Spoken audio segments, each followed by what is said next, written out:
दोस्तों, फिर आपके बीच में अशोक कुमार गुप्ता आज के एक ऐसे बिंदु जिसकी चर्चा बहुत आम है, आयुर्वेदिक वर्सेस एलोपैथी।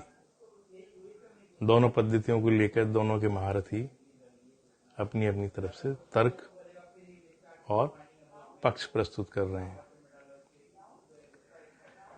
तो पहले इन तर्क और पक्षों को समझने के लिए जरूरी है कि दोनों पद्धतियां हैं क्या। बहुत सी पद्धति हैं, आयुर्वेदिक, एलोपैथिक, होम्योपैथिक, यूनानी, चाइनीज। हर देश में, हर एरिया में अपनी अपनी विशेष पद्धतियां रही हैं। पर वर्तमान में एलोपैथी पूरे संसार में फैल गई है और अपना आधिपत्य लिए हुए है। तो हम किसी चीज को समझने के लिए जरूरी है कि उस पद्धति को समझा जाए कि वो पद्धति है क्या। होम्योपैथी एक अलग पद्धति है जिनकी समानता किसी और पद्धति से नहीं है। वो डाइल्यूशन पे काम करती है, उसके सिस्टम पे अलग हैं और उनका प्रोसीजर भी इन सब पद्धतियों से अलग है। पर बाकी पद्धतियां कम समोलेस पैरेलल चलती हैं, एलोपैथिक और आयुर्वेदिक। यूनानी है, पर हम आज दो पद्धतियों पर बात करेंगे, एक एलोपैथी और दूसरी आयुर्वेदिक। अब इसको समझने के लिए हम एक छोटा सा उदाहरण जो आसानी से समझा जा सके और जो दोनों पद्धतियों को ये बता सके कि क्या अंतर है। देखिए, आयुर्वेदिक और एलोपैथी, इनके मूल तत्व करीब करीब सामान्य तौर पे चलते हैं। आयुर्वेदिक में सामान्यतः जड़ी बूटियों का ज्यादा प्रयोग होता है, पर एलोपैथिक भी जड़ी बूटियों का प्रयोग करते हैं, परंतु उसमें उसके साथ साथ केमिकल्स का भी यूज किया जाता है। ये तो रहा एक डिफरेंस।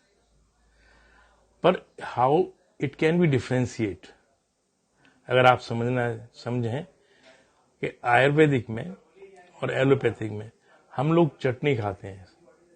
चटनी का एक ही इंग्रेडिएंट धनिया है, हरी मिर्चा है, मसाले हैं, पुदीना है और भी बहुत सी चीजें डालते हैं और दो तरह से चटनी बनती है।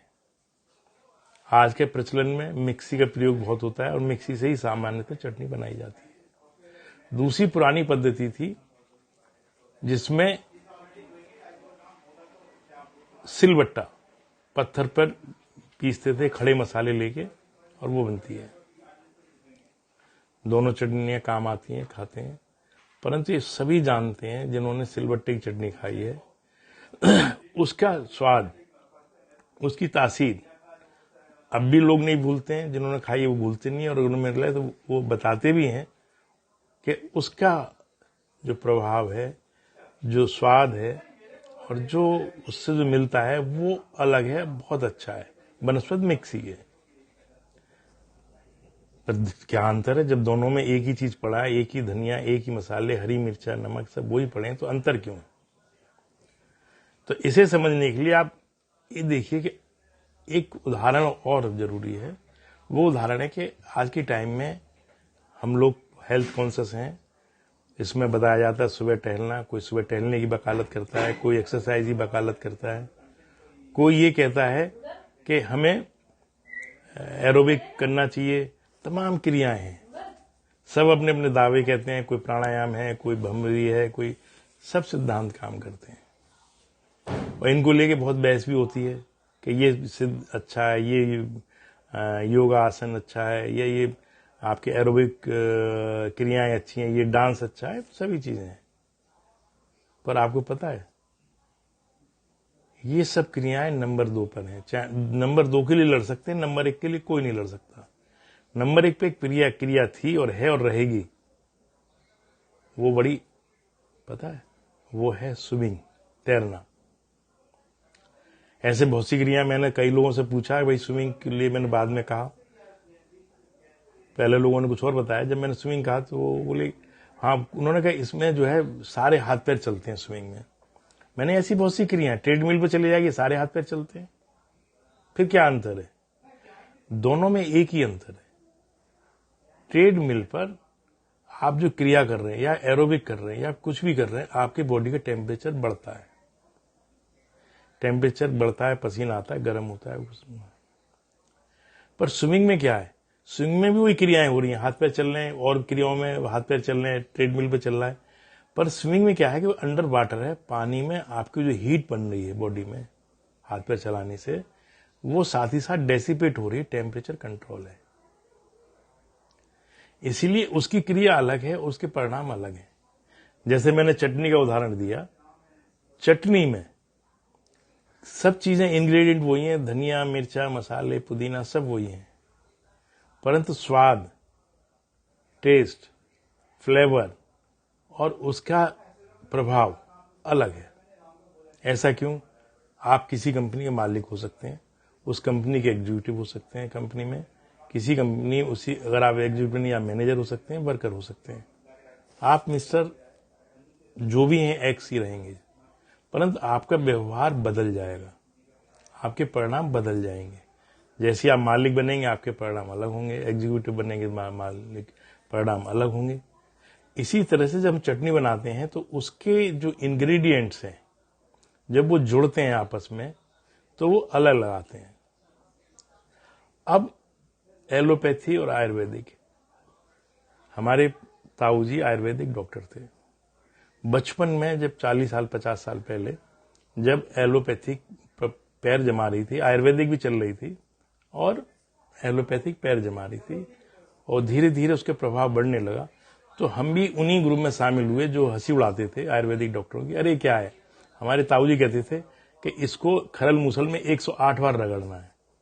अरे हमने मिक्सी में डालो, 2 मिनट में पिस के हो जाए, कैप्सूल बना के दे दो। यही आयुर्वेदिक वालों ने गलती करी और आयुर्वेदिक ने वही पद्धति अपना ली जो एलोपैथिक करते थे। अगर आयुर्वेदिक के हिसाब से आप दवाई बनाएं तो वो महंगी पड़ती है। मिक्सी में 2 मिनट में चटनी बन जाती है, उस पर आने वाला खर्चा, और सिलबट्टे पर चटनी बनाए तो कम से कम आधा घंटा लगता है, उस पर आने वाला खर्चा बहुत अंतर है। क्योंकि आज की टाइम मैन पावर महंगी होती जा रही है, इसीलिए वो महंगी होती जा रही है। प्रभाव अलग है। आयुर्वेदिक अपना प्रभाव इसलिए खो दिया कि उसने एलोपैथी को अपना लिया, जबकि एलोपैथी एक अलग है। एलोपैथी अगर आप जाएं हिंदुस्तान में, इसका नाम औषधि कहलाता था, अंग्रेजी में मेडिसिन है। ये दवाई शब्द कहां से आया? सीधा सीधा आप एलोपैथी में बीमारी दवा दी। कोई सयाने से पूछा कोई बीमार हुआ, उसने दवाई दे दी तो उन्हें अच्छा बीमारी दवा दी। यही बीमारी एलोपैथी में आज के टाइम कोरोना में, इनके पास एलोपैथी में कोई इलाज नहीं है। देखिए कोरोना में एंटीबायोटिक दे रहे हैं, ये सभी जानते हैं कोरोना वायरस से हो रहा है और कोई एंटीबायोटिक वायरस पे काम नहीं करती है। फिर क्यों दे रहे हैं? कि भाई इसके जो सेकेंडरी इफेक्ट होंगे उनके लिए हम दे रहे हैं सब्सिडाइज करने के लिए। बच्चे भी भूख से मर रहे हैं, आदमी भूख से मर रहा है, हम बच्चों का इंतजाम कर रहे हैं। दूसरा, हम क्रोसिन, पैरासीटामोल, डोलो कोई दे रहे हैं। क्यों दे रहे हैं भाई? कि भाई टेम्परेचर डाउन करना है। भाई टेम्परेचर डाउन करने से थोड़ी बीमारी दूर हो जाएगी। टेम्परेचर डाउन करके आपने मौका दे दिया वायरस को और बढ़ने के लिए। पहले हमें बचपन में याद है जब बुखार आता था किसी को तो माँ बाप एक काढ़ा देते थे और गर्मियों के दिनों में भी कहते थे चद्दर उड़ा दो, सुला दो, पसीना आगे सही हो जाएगा। बुखार कोई बीमारी नहीं है, बुखार बॉडी का मैकेनिज्म है बीमारी दूर करने के लिए। शरीर जानता है कि बहुत सी बीमारियां हाई टेम्परेचर पर खत्म हो जाती हैं, वायरस बैक्टीरिया, तो बॉडी अपना टेम्परेचर अप करती है। अब आपने उसकी सहायता के बदले उसमें क्रोसिन, पैरासीटामोल दे दिया, आपने भट्टी चढ़ी उसमें पानी डाल दिया। अब वो जो दुश्मन घुसा है वायरस, अब आप उसके भरोसे हैं। अब उसका वो गाना गाता मस्त हो जाता है, वो तो कहता है कि छोड़ दिया जाए, मार दिया जाए, फिर दूसरी गलती क्वारंटाइन कर दो 4 दिन। ये वायरस इतना तेजी से फैलता है। और एक मजेदार बात यह है कि ये वायरस बहुत कमजोर वायरस है, इसका ज्यादा वो नहीं है। पर आप कहेंगे आदमी क्यों मर रहा है, तमाम दुनिया में हाहाकार मचा हुआ है। उसकी वजह आप बहुत सिंपल समझ लीजिए। आप सोते हैं तो रात को मच्छर 10-20 मच्छर आ जाते हैं, काटते हैं, तो आप ऑल आउट लगा लिया, पंखा चला लिया, इसी चला चल। अब वहीं 10-20 की बजाय 100-200 मच्छर हो जाए तो भिन आने लगते हैं, आवाज सुनाई देती है मच्छरों की। अब उसी कमरे में 1000-2000 हो जाए तो परेशानी होगी। अब 1,50,000 हो जाए तो आपको बहुत ज्यादा परेशानी होगी। और उसी कमरे में 50 लाख मच्छर हो जाएं तो वही मच्छर मार लेंगे, ना नाक में सांस लेने देंगे, ना मुंह में मच्छर ही मार देंगे। यही वायरस कर रहा है। मैंने पढ़ा एक जगह कि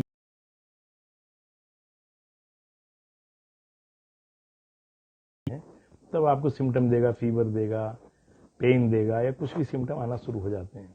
तो वो मैं एक जो ड्रेपलेट होती है उसमें 20 लाख के करीब वायरस पहुंच जाते हैं एक बार में, अगर किसी ने इनहेल कर लिए तो अब वो मल्टीप्लाई करते हैं, 4-5 दिन में 70 बिलियन के आसपास पहुंच जाते हैं। अब आपने जब आया तो उसको क्वारंटाइन कर दिया, भैया तू कोने में बैठ जा। अरे भाई ये दुश्मन हवा में फैल रहा है। अब आपने उसे कोने में बैठा दिया और क्वारंटाइन कर दिया, तो 4-5 दिन उसे कह दिया अब टेस्ट कराओ, रिपोर्ट आएगी। तब तक तो 70 बिलियन के 700 बिलियन 2 दिन में कर लेगा, फिर 7000 बिलियन कर लेगा। वो मच्छरों जैसी हालत में आदमी को पहुंचा देगा। ये आपका मुकद्दर है, बच गए तो ठीक है, नहीं बचे तो ठीक है, वो मच्छर ही मार लेंगे आपको। ये वायरस यही काम कर रहा है। इसको लेके जिसमें होम्योपैथी है, एलोपैथी है, आयुर्वेदिक है और तमाम पद्धतियां काम कर रही हैं, परंतु क्योंकि अब पूरे दुनिया में वर्चस्व एलोपैथी का है, तो वो ही कहते हैं कि हमारे से पेशेंट निकल ना जाए। कोई राजा ने आज तक कहा कि मैं राज सही नहीं कर रहा, किसी ने कर दिया अपने आप छोड़ी कि मैं राज नहीं कर सकता। ऐसी एलोपैथी है, आज उनका वर्चस्व है। ये बात सही है, हर पैथी की अपनी कमजोरियां और अच्छाई है। एलोपैथी 3 जगह अच्छा है। पहला है उनका सर्जरी, दूसरा है उनका पैथोलॉजी और तीसरा है उनका वैक्सीनेशन, जिसमें कोई वो नहीं। आयुर्वेदिक मैं एक बार पढ़ रहा था, आयुर्वेदिक का मतलब है आयु का वर्गी, जीवन पद्धति है, उसको अपनाइए, आप स्वस्थ रहेंगे, अच्छा जीवन जिएंगे बगैर परेशानी की जिंदगी। और होम्योपैथी का एक सिद्धांत अलग है, उसे बाद में विस्तृत में बात करेंगे। तो इसीलिए आज के टाइम में हम लड़ाई के बदले उसको समझें कि ये है क्या और हमारा किससे भला हो रहा है, किससे नुकसान हो रहा है। जब तक हम ये नहीं करेंगे ये परेशानियां आती रहेंगी। इससे बचना है, इसको समझें।